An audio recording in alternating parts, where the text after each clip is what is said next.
welcome to Healing with Ketamine.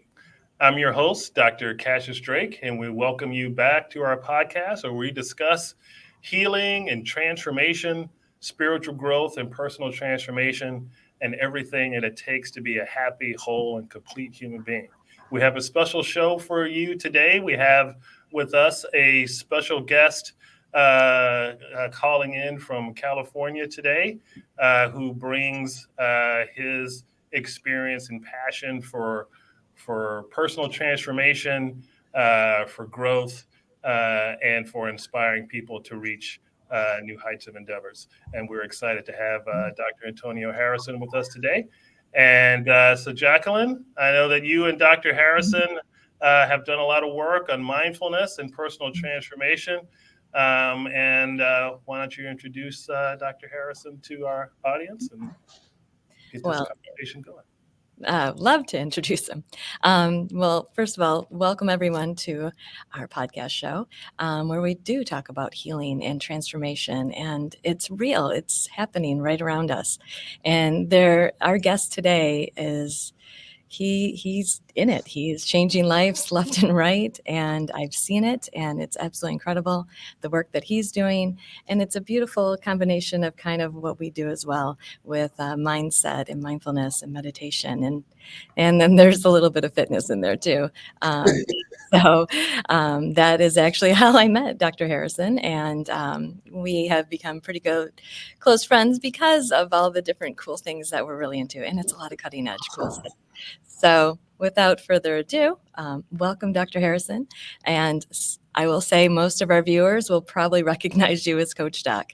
In other realities, you are known as Coach Doc. And I can't tell you how much you have helped me in the last 4 years with my own personal transformation. I know I've shared that with you before on your own podcast show, and we'll put all your links together so people can follow you as well. But you are truly an inspiration and changing lives left and right, just with your powerful words and all of the inspiration that you bring with that.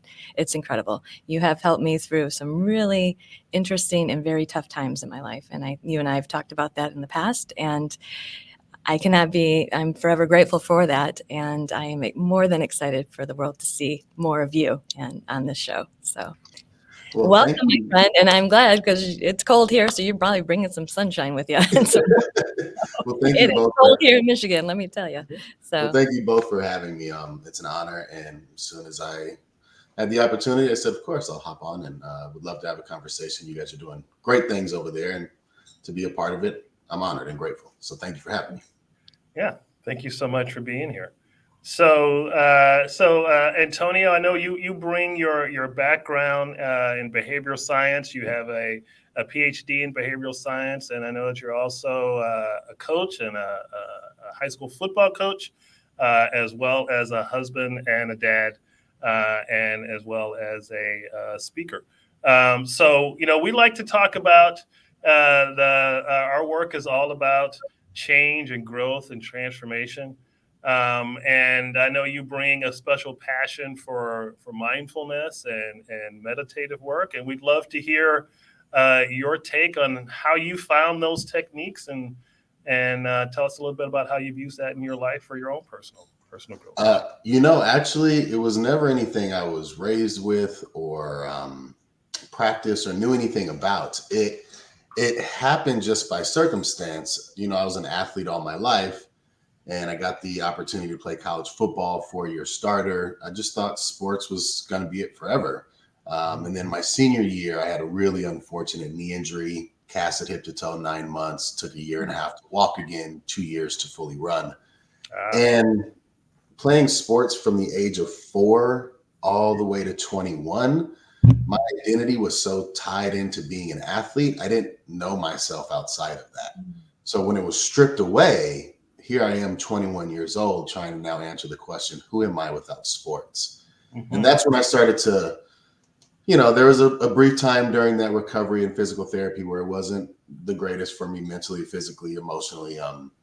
But once I got over that hump, I was like, I got to figure this thing out. Life's going to keep happening.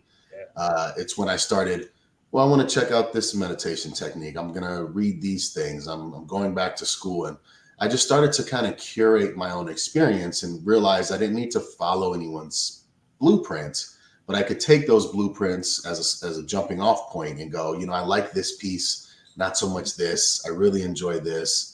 I'm going to add this, I'll leave this out, and just kind of curate my own experience that allowed me to connect to myself, and then better connect to people around me. Oh, Wonderful.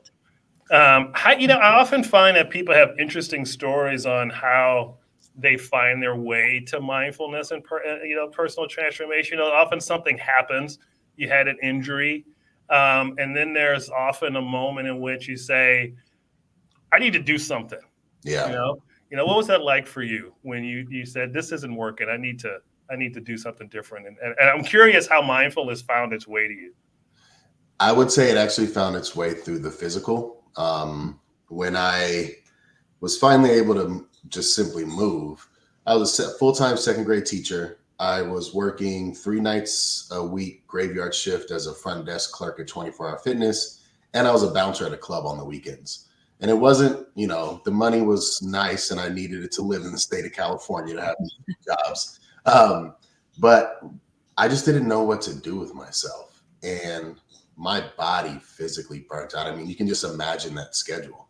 And that burnout there is where I really said, all right, I'm going back to school. I always enjoyed it. I got a phone call from a former coach who was like, we could use some help. And now that you're back in town, and things just started to kind of unfold.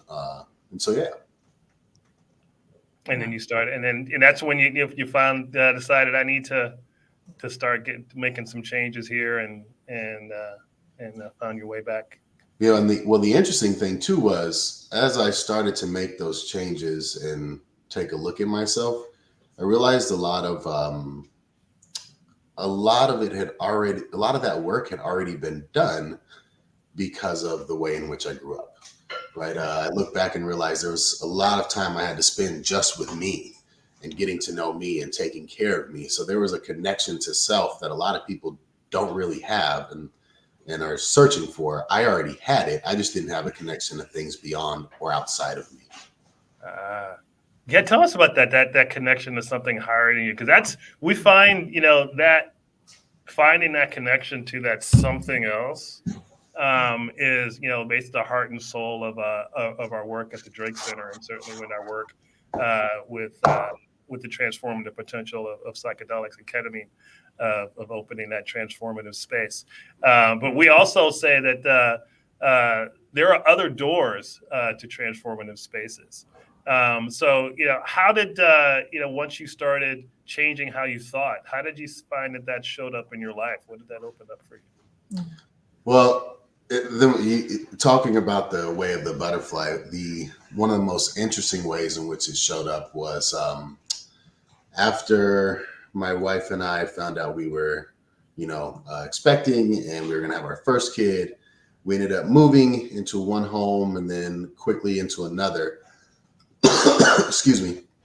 In this neighborhood, it's unincorporated, this one strip of streets, and all the way down south, like 10 blocks. Incorporated on the edge of it is a city named Arcadia, where their city bird is a peacock, and they have an arboretum. And so the peacocks are allowed to roam the city freely. Can't feed them, can't touch them, can't shoo them out of your yard. So you would literally come home and there would be 30 peacocks in your front yard. But on my back porch, where I started to, some would say prayer, some would say, I call it a conversation with one, where I would sit out front in the morning with my coffee and just talk out loud. Across the yard in this huge tree would always be this one peacock that would sit there. And I found myself having a conversation, and then found myself looking for the peacock more often, and then finding the pattern of the peacock wasn't there when I was on point and following the right path. The peacock would show up when I knew I was falling off and going in a different direction. Interesting. Oh, I love that. I love that too. Wow. I love that. That's so beautiful. And that's and thank you for mentioning the way of the butterfly, our healing paradigm of guiding transformative change through all those stages. And one of those stages that we talk about within that way of the butterfly is the mystery. Is that there's you can say I'm practicing mindfulness, and people sort of have an idea of what that means and kind of what it looks like on the outside, but it's part of it is still just a mystery. It's like that mystery of, well, there's a peacock, and I see that connection, and I see that it shows up when I'm in alignment, and I see that it's not there when I'm not in alignment. And how do you explain that? Well, it's a mystery, right? And yet it's real. And in our paradigm, we wholeheartedly embrace that, however it shows up. So that's really wonderful. So in your work with other people and as a coach, um, what do you find is the most helpful for your students and your listeners? What's your favorite tidbit of wisdom to give to them? Uh, well, one of the things I love to do is just hold a mirror up for them, and ask questions that they should be asking themselves and allow them to answer. What I find is a lot of people that I work with, one of the base fundamental things going on is no one's had a chance to listen to them, or they haven't had an opportunity or the desire to share, or maybe they're too nervous to about what's going on with them. And because we live in a world that's so go, go, go, go, go all the time, they've never just stopped for a second, just stopped and stayed still. The idea of meditating, the idea of going inward, all seems to like too much task. It feels overwhelming. Yet what's going on in their day to day is overwhelming as well, which is what brought them to me in the circumstance. So that's one of the things I see most often is people haven't taken a second to just slow down for a minute. You can get back to get going, but just take a second. Just sit here. Yeah. That power of being present. Yeah. Yes. Yeah. It changes everything. And that's I love that's the thing you love to teach, because we find that in our work with the ketamine, often the first thing that people get is being present. Yeah. They come to us with a bunch of things, and often in that first experience, and they're finally like, oh, this is now. Yeah. And they're finally not in that place of thinking about whatever it is, that thing that's been overwhelming their mind for forever, and they get to just be present, and how a powerful transformative state that is. So tell us more about that. I mean, how is that? How do you use that in your daily life? How do you advise people to use this in their daily life? I guess the first part I'll say about that is people have to understand that it's a practice. Yeah. You have to practice it. Even if you've practiced it for years, there are still moments where your mind's wandering, you're not present in the moment, you're thinking about the past, you're thinking about the tasks you have to do, someone's upset you, you're not, pulling yourself back a little bit. And so that's the first thing. The other thing I'll say is, when it comes to myself, is I won't call it a gift because it can be a curse too, but one of my greatest skills is pattern recognition. If I can just observe patterns of people and things and places, and especially patterns within myself. And I used to be a night owl, hence the graveyard shift and the bouncer. But with 3 boys, there's no way, right? Like, you got to get them up in the morning, get dressed, you got breakfast, off to school. And I found that if part of my practice is waking up 2 hours before everyone, which I had to train myself to do, so that I can have that time for me. Now, sometimes it's regimen with meditation and a little workout and but I always have my coffee and had conversation with one outside. And sometimes it's just the coffee and conversation, and I just kind of hang out for 2 hours. But then it allows me to ease myself into the day and get the kids up and get moving, as opposed to that alarm goes off, I'm in the mix, we're running around, and I've never got to settle in to me The day. before I contacted other people. Wow. I love that. Show up more when you do that? Say that again? the peacocks show up more when you do it that way in the morning? Well, no, the peacock's the reverse. The peacock shows up when I'm not doing my thing. As a Oh, It's your wow.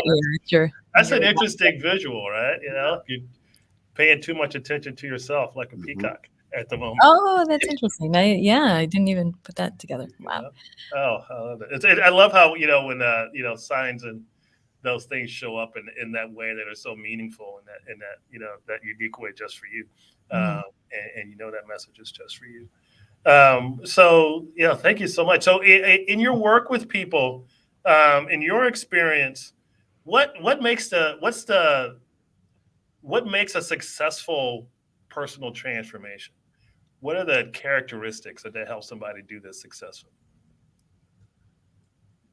One of the interesting things, and I think it's one of the biggest things that makes for a successful transformation, that it's hard for people to deal with, honestly, in the beginning, is a lot of the things of familiarity are no longer present. They have to be let go. There are things that could be old habits, could be people who are not beneficial or serving your greater purpose or highest self in your life. It could be the home that you live in, the things that are around you. And so when you start to see not someone who's completely uprooting their life and just dropping and falling off the grid, but what I mean is the things that made you comfortable before, that you sat in that comfort, now have this feeling of discomfort because it feels like a stain on your rising. And as they start to get rid of those things, it's a concept of you can't let anything new come in until you let something go. You can't just keep piling on things. You have to let certain things go in order for other things to come in. And when I start to see people, I guess I don't want to use the word surrender, but maybe surrender is a proper word to allowing what is being provided for them. It's just a different energy in which they move. Yeah, we talk about surrender a lot. Yeah. I love that word. And when we talk about the way of the butterfly paradigm and that journey of the caterpillar to the butterfly, there's that moment when it has to go into chrysalis and just let go, right? It just has to enter it and surrender to the process and allow that process to change them. I love how you talk about how people have these lingering things, they start to change, and then they have these stains on their consciousness, because we talk, as people go through this process of transformation, often they begin with, I know I'm not who I want to be, I want to be different, and they kind of start there, and then they get into the process, and then they begin to change, and they heal things, and things start to resolve, and then there's a point at which you have to say, well, who am I now? Yeah. Who am I if I'm not broken? And who am I if I am a butterfly and no longer a caterpillar? As we tell people when they enter the process, the caterpillar starts, it knows it's not going to be that at the end. Yeah. It's going to be something different. Surrendering to that is really a big part of what. Well, and here's a cool way that I practice surrendering. And Jacqueline's actually an example. There'll be times when I want something and I'll say, I'm going to let this person create the way in which they create. And so I remember reaching out and saying, like, hey, would you do a painting for me? I want my inner warrior painted, but like, ask any questions you want and I want you to go at it. And she sent back something amazing. Just to surrender to, I don't know what it's going to be. I don't know when it's going to show up. She's asked questions and I've given some answers. And is this also going to interpret how I feel about myself and who I am in a way that's going to make me feel good or feel strong? Or so it seems like a small thing, but you'd be surprised how much it sits on your brain while you're waiting for her to put her beautiful I would like to add in about the painting because it was an incredible piece, and we can show some of that as well. But Antonio had asked me to paint out his inner warrior and really what that looked like. And a person that does practice a lot with meditation and mindfulness, for me, it is about the practice, right? How do we build up this inner strength that we need when we need it, right? So it's one thing to be practicing, but to be able to use it in those times of maybe a little bit of anxiety coming in or a little sadness coming in. So to be able to use these practices, to have them, then right as you're ready when you need them, it's like, it doesn't hurt so hard, when things start to come and hit you. So the Inner Warrior it's an incredible piece. I loved it, making it for you. It's resin, it's acrylics on canvas. It's really a cool piece. But in the painting itself it's Coach Doc here meditating by a river over water. And it's basically him sitting in a pose of meditating, but in the reflection in the water is the warrior. Yes. And he's actually got his bats up and or swords, whatever you want to call them, but in the actual reflection of the water. And the idea is that in the practice, you're becoming that inner warrior. And so there was a time-lapse video in there involved as well, so you can actually see the process of this. But, it turned out really cool, and it was a really cool project to do for you. So I am very honored about that painting. Thank you. It was really cool to do. On that theme of the inner warrior, how's that journey been for you? Is that something you've embodied from the beginning, something you've grown into, something you've transformed into? It's something that resonated with me most. There's a Chinese proverb I love. I'd rather be a warrior in a garden than a gardener in a war. Oh, I love that. I physically, mentally, emotionally, psychologically, I prepare for anything and everything in hopes that I never have to use it and that I can keep myself restrained. Not to be cliche, but there's another one, which is another quote, which is you can only be peaceful if you're capable of great violence, because if you're not, you're simply harmless. Like I choose. And that comes from, again, a background of growing up where I had to find out where my meals were coming from. I had to take care of my little sister. I had to be aware of who in the room was an unsavory character, where the exit was, who's the safety valve. Playing sports, where you play football, a full contact, sport, where I physically have to dominate you so that you don't do that to me. But in that, knowing I have that capability and that strength physically, it allowed me to have a confidence emotionally and psychologically that could transfer generalized to other things. And then knowing that that's always there within me, that some would say lion. I like the gorilla, silverback. That gorilla is within me, but it's at calm and at peace. Just don't wake it.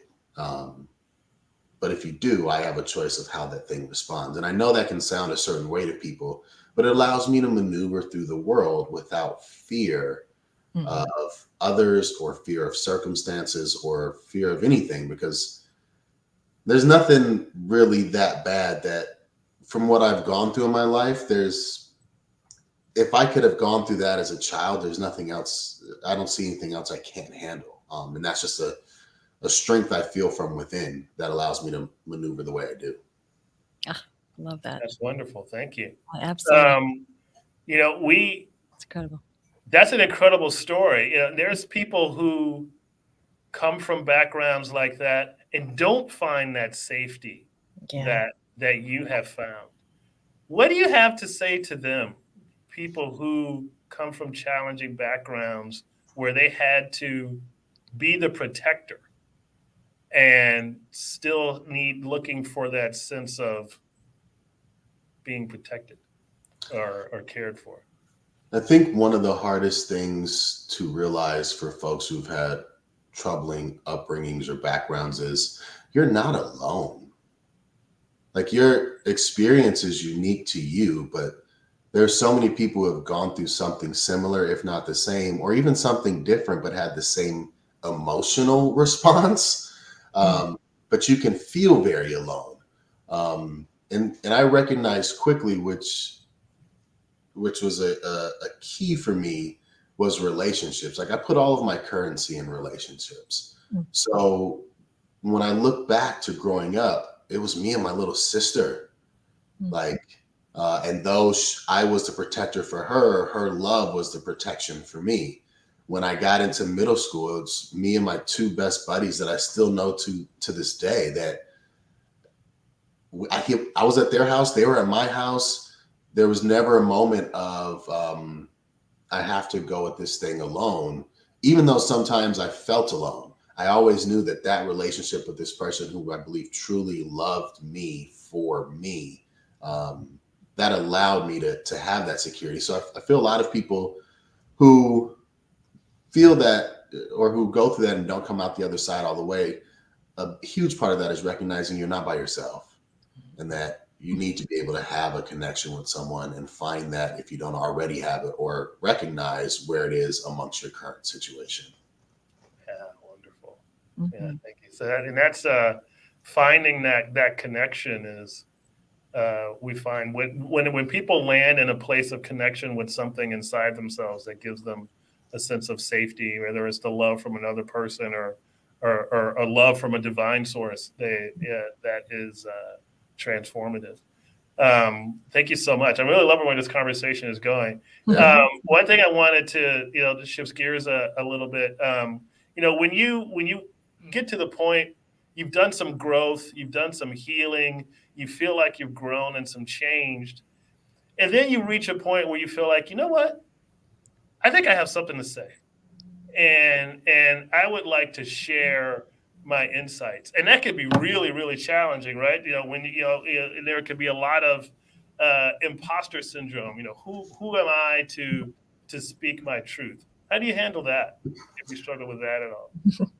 You struggle through it. I remember one of the first things I started to do was my current podcast is called Doc's Daily Dose. It used to be Doc's Daily Dose for dads, and Oh. I thought I had something to share with fathers. And that was really hard because I was like, who am I to tell anyone how to raise their kids? Who am I to tell dads how to be fathers or men or masculine in any kind of way? And I left that podcast and I validated the excuse by, well, everyone who's listening to me are all moms because moms tend to buy 80% of the parenting books and everything else. So I'm not really serving the group of individuals I wanted to. So I just kept having to find little things and variations to find my true voice, which I'm still working on. But there's still moments of, do I look at it as I'm an imposter or I'm wearing a mask in certain situations? Or do I look at it as my superpower and the ability to be chameleon-like from the barbecue to the boardroom? Right? I like that.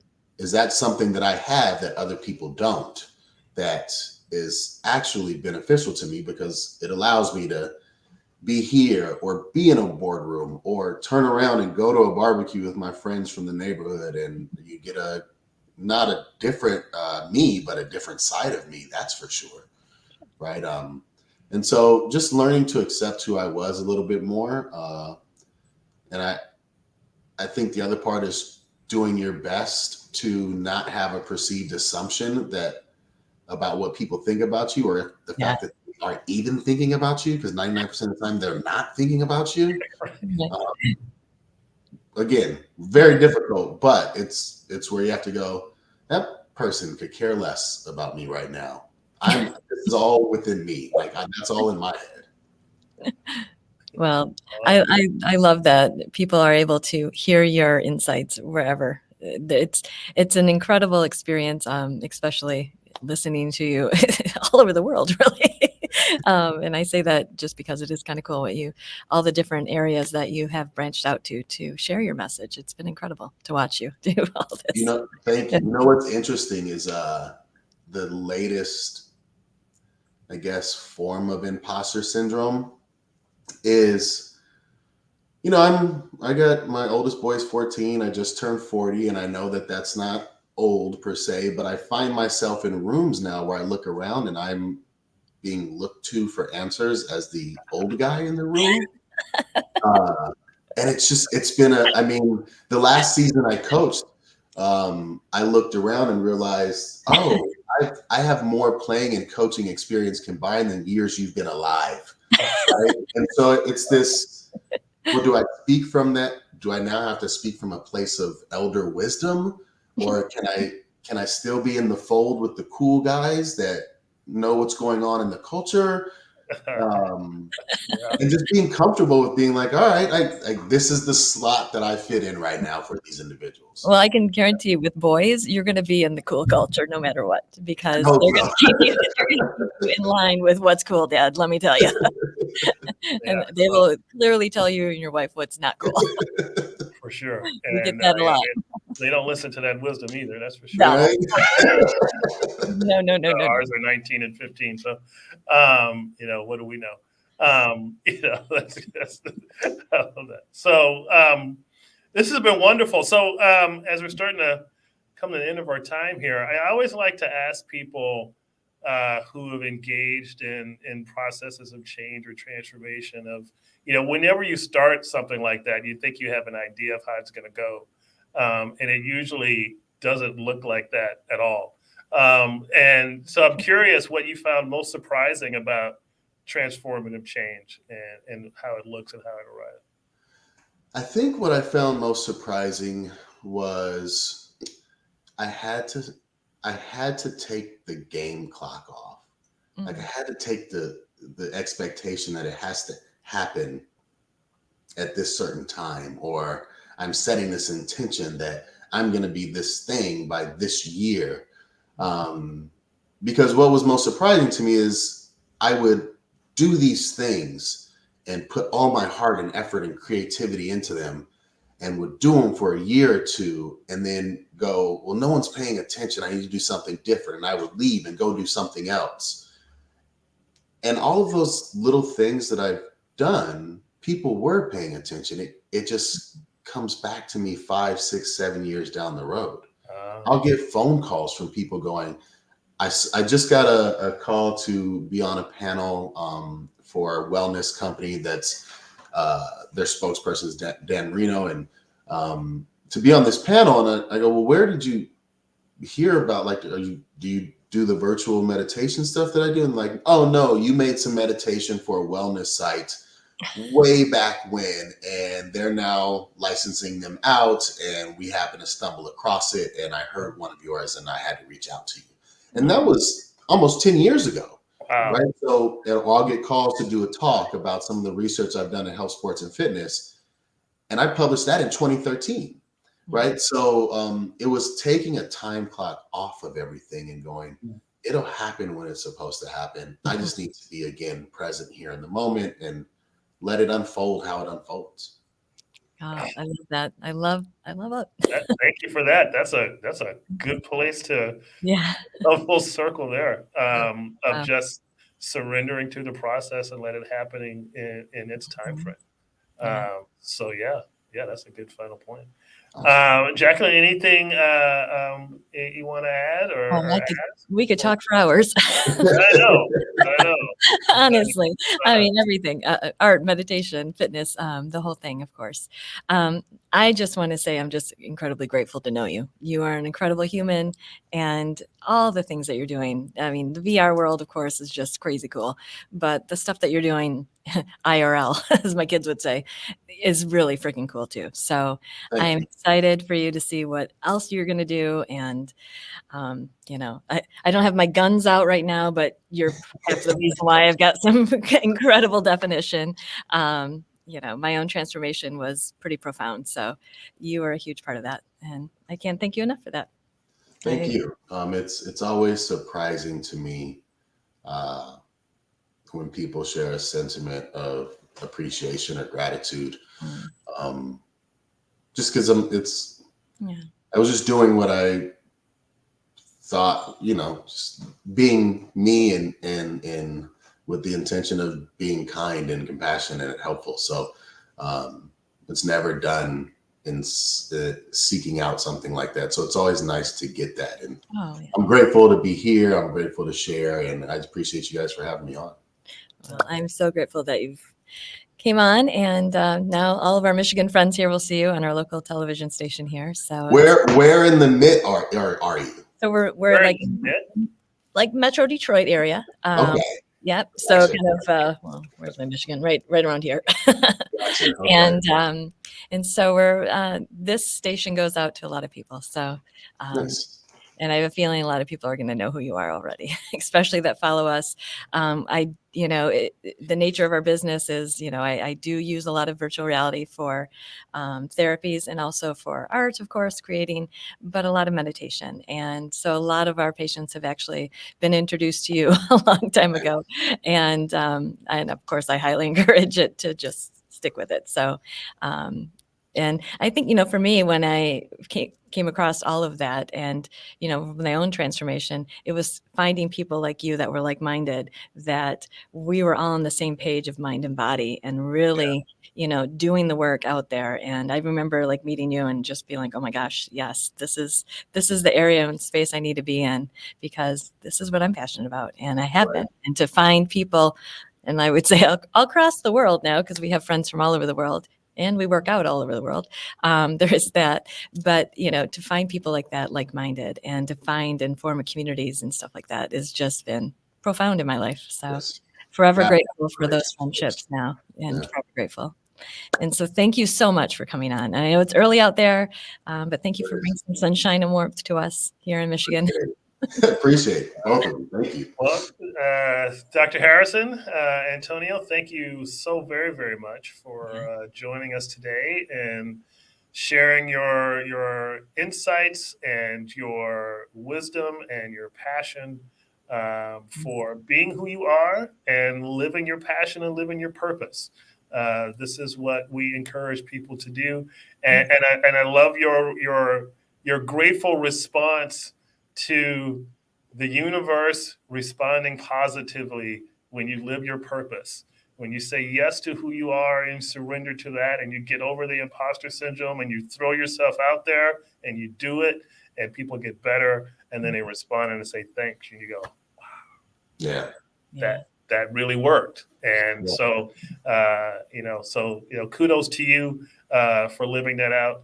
And we see that as, we consider that true success when our clients and patients reach that moment of living their purpose and getting past that I can't do that, this is who I am.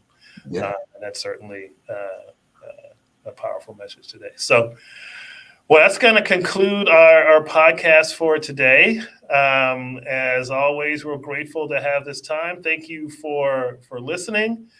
We hope that it has been an inspiring and educational and helpful message for you. We look forward to meeting with you again next time on Healing with Ketamine. Thank you, and we'll see you next time.